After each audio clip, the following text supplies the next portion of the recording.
28শে ফেব্রুয়ারি শেষ চূড়ান্ত ভোটার তালিকায় নাম বাদ যেতে চলেছে নিষ্পত্তি না হওয়া ৬০ লক্ষ ভোটারের নাম।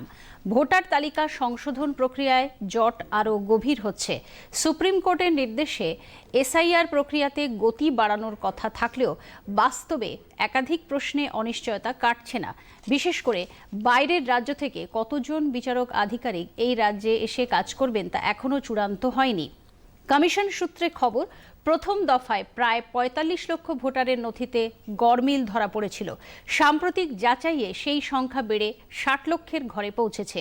অর্থাৎ বিপুল সংখ্যক দাবি, আপত্তি ও নথি যাচাই এখন বাকি। এত বড় কাজ সামাল দিতে অতিরিক্ত বিচারক আধিকারিক প্রয়োজন।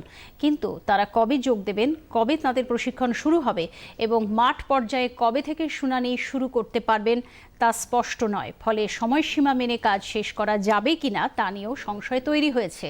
নির্বাচন কমিশনের অন্দরে উদ্বেগ বাড়ছে বলেই সূত্রের দাবি। কারণ এই ৬০ লক্ষ ভোটারের নাম চূড়ান্ত তালিকায় থাকবে কিনা তা এখনো নিশ্চিত নয়।